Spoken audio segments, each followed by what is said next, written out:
ಕೇವಲ ಅಲ್ಲಿ ರಾಮನ ಫೋಟೋ ಇದ್ದಿದ್ದಾಗ ಮುಚ್ಚಿದ್ರೆ ಅದು ಬೇರೆ ಆಗ್ತಾ ಇತ್ತು. ಬಟ್ ಏನಾಗಿದೆ, ರಾಮನ ಫೋಟೋ ಪಕ್ಕದಲ್ಲಿ ಸ್ಥಳೀಯ ಶಾಸಕರ ಹೆಸರು ಹಾಕಿದ್ದಾರೆ. ಈ ಹಿನ್ನೆಲೆಯಲ್ಲಿ ಈಗ ಧ್ವಜಸ್ತಂಭದಲ್ಲಿದ್ದ ಶ್ರೀರಾಮನ ಫೋಟೋನ ಪಾಲಿಕೆ ಮುಚ್ಚಿದೆ. ಈಗ ರಾಮನ ಫೋಟೋ ಅನ್ನ ಮುಚ್ಚಿದಂತಹ ಸ್ಟಿಕರ್ ತೆರವು ಮಾಡಿದ್ದಾರೆ ಅಧಿಕಾರಿಗಳು.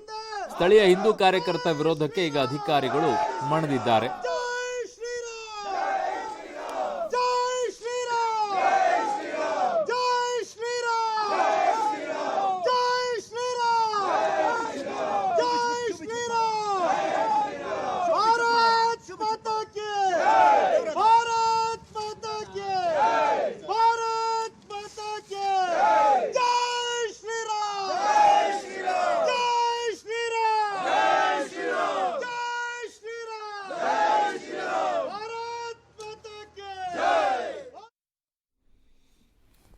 ನನ್ನ ಸಹೋದ್ಯೋಗಿ ಪ್ರಕಾಶ್ ಡಿ ರಾಂಪುರನ ಸಂಪರ್ಕಕ್ಕೆ ಸಿಗ್ತಾ ಇದ್ದಾರೆ. ಪ್ರಕಾಶ್, ಸೊ ರಾಮನ ಫೋಟೋ ಹಾಕುವಂಥದ್ದು, ರಾಮನ ಬಾವುಟ ಹಾಕುವಂಥದ್ದು ಕೂಡ ನೀತಿ ಸಂಹಿತೆ ಉಲ್ಲಂಘನೆ ಆಗುತ್ತೆ ಅನ್ನೋದಾದ್ರೆ ಎಲ್ಲ ದೇವಸ್ಥಾನಗಳಿಗೂ ಬಾಗ್ಲ ಹಾಕಬೇಕಾಗತ್ತೆ, ಎಲ್ಲ ಮಸೀದಿಗಳಿಗೂ ಕೂಡ ಕವರ್ ಮಾಡಿಬಿಟ್ಟು ಒಂದು ಫ್ಲೆಕ್ಸ್ ಅನ್ನು ತುಂಬಬೇಕಾಗತ್ತೆ, ಕವರ್ ಮಾಡಿ ಎಲ್ಲ ಚರ್ಚ್ಗಳನ್ನು ಕೂಡ ಬಂದ್ ಮಾಡಬೇಕಾಗತ್ತೆ. ಇದು ಯಾವ ರೀತಿಯಾದಂಥ ಅಧಿಕಾರಿಗಳ ನಿರ್ಣಯ ಅಂತ? ಅರುಣ್, ಬಿಬಿಎಂಪಿಯ ಅಧಿಕಾರಿಗಳು ಎಡವಟ್ಟನ್ನ ಮಾಡ್ಕೊಂಡಿದ್ದಾರೆ. ಸೊ ಪ್ರಮುಖವಾಗಿ ಶ್ರೀರಾಮನ ಫೋಟೋ ಏನಿದೆಯಲ್ಲ, ಇದರ ಕೆಳಭಾಗದಲ್ಲಿ ಸ್ಥಳೀಯ ಶಾಸಕರ ಹೆಸರು ಜೊತೆಗೆ ಸಂಘಟನೆಯ ಒಂದಿಷ್ಟು ಮುಖಂಡರ ಹೆಸರುಗಳು ಕೂಡ ಇದ್ದು ಅದನ್ನ ಕ್ಲೋಸ್ ಮಾಡಬೇಕಾಗಿತ್ತು. ಆದ್ರೆ ಕಂಪ್ಲೀಟ್ ಆಗಿ ಈ ಶ್ರೀರಾಮನ ಏನ್ ಚಿತ್ರ ಇತ್ತು ಅದನ್ನ ಕೂಡ ಮುಚ್ಚಿದ್ರು. ಸೊ ಹಾಗಾಗಿ ಹಿಂದೂ ಕಾರ್ಯಕರ್ತರು ಕೂಡ ವಿರೋಧವನ್ನ ವ್ಯಕ್ತಪಡಿಸಿದ್ರು, ಸ್ಥಳದಲ್ಲಿ ಜಮಾವಣೆ ಆದ್ರು. ಸೊ ಸ್ಥಳೀಯ ಹಿಂದೂ ಕಾರ್ಯಕರ್ತರು ಹೆಚ್ಚಿನ ಸಂಖ್ಯೆಯಲ್ಲಿ ಜಮಾವಣೆ ಆಗ್ತಾ ಇದ್ದ ಹಾಗೆ ಪೊಲೀಸರು ಕೂಡ ಬಂದಿದ್ರು. ಪೊಲೀಸರು ಕೂಡ ಅವರನ್ನ ಮನವೊಲಿಸುವಂತಹ ಪ್ರಯತ್ನವನ್ನ ಕೂಡ ಮಾಡಿದ್ರು. ನೀತಿ ಸಂಹಿತೆಯ ಉಲ್ಲಂಘನೆ ಆಗುತ್ತೆ ಅಂತ ಹೇಳಿ ಚುನಾವಣಾ ಅಧಿಕಾರಿಗಳ ಸೂಚನೆ ಮೇರೆಗೆ ಸ್ಥಳೀಯ ಬಿಬಿಎಂಪಿಯ ಅಧಿಕಾರಿಗಳು ಅದನ್ನ ಕ್ಲೋಸ್ ಮಾಡಿದ್ರು.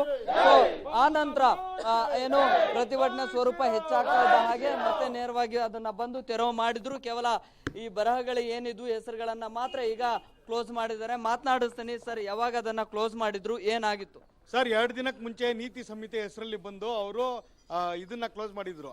ನಮಗೆ ಹೆಸರುಗಳನ್ನ ಅವರು ಮುಚ್ಚಿದ್ರೆ ನಮ್ದೇನು ಅಭ್ಯಂತರ ಇಲ್ಲ.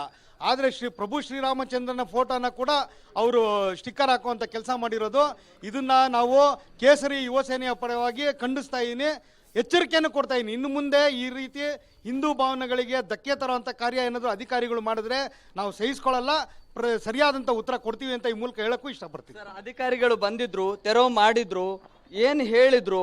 ಅಚಾನಕ್ ಆಗಿ ಆಯ್ತು ಅಂತ ಹೇಳಿದ್ರ ಅಥವಾ? ಇಲ್ಲ ಸರ್, ಅಚಾನಕ್ ಆಯ್ತು ಅಂತ ಅವ್ರೇನು ಹೇಳಿಲ್ಲ. ಅವ್ರ ಕಾರಣಗಳೇ ಬೇರೆ ಇದೆ. ನಮಗೆ ಮೇಲಧಿಕಾರಿಗಳಿಂದ ಮಾಹಿತಿ, ನಮಗೆ ಸೂಚನೆ ಇತ್ತು. ನಾವ್ಯಾವಾಗ ನೀವು ಹಂಗಾರೆ ಈ ರಾಮನ ಮುಚ್ಚೋದಾದ್ರೆ ದೇವಸ್ಥಾನಗಳನ್ನ ಮುಚ್ಚಿ, ಬೇರೆ ಧರ್ಮದವ್ರದ್ದು ಮುಚ್ಚಿ ಅಂತ ನಾವ್ಯಾವಾಗ ಪ್ರತಿಭಟನೆಗಳು ಮಾಡೋದು ಸ್ಟಾರ್ಟ್ ಮಾಡ್ದೋ. ಬೆಳಿಗ್ಗೆ ನಾವು 9 ಗಂಟೆಯಿಂದ ಇದನ್ನು ತೆಗೆಸೋದಕ್ಕೆ ತುಂಬ ಪ್ರಯತ್ನ ಮಾಡ್ದೋ. 12ವರೆಗೆ ಅವ್ರ ಮೇಲಧಿಕಾರಿಗಳಿಗೆ ಕರೆ ಮಾಡಿ ಮೇಲಧಿಕಾರಿಗಳು ತೆಗೀರಿ ಅಂತ ಹೇಳಿದ್ಮೇಲೆ ಅವ್ರು ತೆಗೆದಿದ್ದಾರೆ. ಅವ್ರೇನದನ್ನ ಕನ್ಫ್ಯೂಸ್ ಆಗೋ ಬೈ ಚಾನ್ಸ್ ಮಿಸ್ ಆಗೋ ಮಾಡಿರೋದಲ್ಲ. ಅವ್ರಿಗೆ ಯಾವ ಉದ್ದೇಶದಿಂದ ಇದನ್ನ ಮಾಡಿದಾರೆ ಗೊತ್ತಿಲ್ಲ. ಶ್ರೀರಾಮನ್ನ ಮುಚ್ಚಬಾರ್ದಾಗಿತ್ತು. ನಾವು ಅವ್ರು ಮುಚ್ಚಕ್ ಬಂದಾಗ ಅವ್ರಿಗೆ ಕ್ಲಿಯರ್ ಆಗಿ ಹೇಳಿದ್ವಿ. ಈಗ ಒಂದೇ ಭಾಗದಲ್ಲಿ ಹೀಗಾಗಿದೆಯಾ ಅಥವಾ ಆ ಭಾಗದಲ್ಲಿ ಕೂಡ ಆಗಿದೆಯಾ ಸರ್? ನೀವು ಅವರಿಗೆ ಪ್ರಶ್ನೆ ಮಾಡಿದಂತ ಸಂದರ್ಭದಲ್ಲಿ ಏನ್ ಹೇಳಿದ್ರು ಸರ್? ಅವ್ರು ಕೇಳಿದಾಗ ಅವ್ರೇನಂದ್ರು, ನಮಗೆ ಬಂದಿದ್ದ ಮಾಹಿತಿಯಿಂದ ನಾವು ಮಾಡೋದ್ರಿಂದ, ಮಾಹಿತಿ ಅಂದರೆ ಒಂದು ಕಡೆ ರಾಮನ್ ಮುಚ್ಚಿಲ್ಲ, ಈ ಕಡೆ ಮಾತ್ರ ರಾಮನ್ ಮುಚ್ಚಿದ್ದಾರೆ. ಓಕೆ, ಸೊ ಅವ್ರು ಕೇಳಿದಾಗ ಏನಂತಾರೆ, ರಾಮ ನಮಗೆ ಕಾಣಿಸ್ತಿಲ್ಲ ಅಂತಾರೆ, ನಮಗೆ ಅಧಿಕಾರ ಇದ್ಕೊ, ಅವ್ರು ಯಾವುದೇ ರೀತಿ ನಮಗೆ ಉತ್ತರ ಕೊಡೋಕೆ ಅವ್ರಿಗೆ ಆಗ್ತಾ ಇಲ್ಲ. ಅವ್ರಿಗೆ ನಾವಿಲ್ಲಿ ಯಾವಾಗ ಪ್ರತಿಭಟನೆ ಮಾಡಿದ್ರು ಅವಾಗ ಬಂದು ತಪ್ಪಾಯಿತು ಅಂತ ಕೇಳ್ಬಿಟ್ಟು ಅವರು ಇದು ಮಾಡಿದ್ದಾರೆ. ಸೊ ಇದು ರಾಮನ್ ಕಾಣಿಸ್ತಿಲ್ವ ಅವ್ರಿಗೆ? ಅದೇ ನಮ್ಮ ಪ್ರಶ್ನೆ. ಓಕೆ, ಈಗಾಗಲೇ ನೀತಿ ಸಂಹಿತೆ ಇದೆ, ಹೌದು. ಆದ್ರೆ ಆ ಹೆಸರುಗಳನ್ನ ಕ್ಲೋಸ್ ಮಾಡುವಂತಹ ಒಂದು ಬರದಲ್ಲಿ ಶ್ರೀರಾಮನ ಭಾವಚಿತ್ರವನ್ನ ಕೂಡ ಕ್ಲೋಸ್ ಮಾಡಿದ್ರು. ಸೊ ಹಾಗಾಗಿ ಹಿಂದೂ ಕಾರ್ಯಕರ್ತರ ಆಕ್ರೋಶಕ್ಕೂ ಕೂಡ ಕಾರಣ ಆಯ್ತು. ಧಾರ್ಮಿಕ ಭಾವನೆಗಳಿಗೆ ಧಕ್ಕೆ ಉಂಟು ಮಾಡುವಂತ ಕೆಲಸವನ್ನ ಅಧಿಕಾರಿಗಳು ಮಾಡ್ತಾ ಇದ್ದಾರೆ ಅಂತ ಹೇಳಿ ಜಮಾವಣೆ ಆಗ್ತಾ ಇದ್ರು. ಆಗ ಪೊಲೀಸರು ಕೂಡ ಸ್ಥಳಕ್ಕೆ ಬಂದ್ರು. ಪೊಲೀಸರು ಸ್ಥಳಕ್ಕೆ ಬಂದ ನಂತರ ಚುನಾವಣಾ ಅಧಿಕಾರಿಗಳು ಅಥವಾ ಸ್ಥಳೀಯ ಬಿಬಿಎಂಪಿ ಅಧಿಕಾರಿಗಳು ಏನಿದ್ರಲ್ಲ ಅವ್ರಿಗೂ ಕೂಡ ಸೂಚನೆ ಕೊಟ್ಟರು.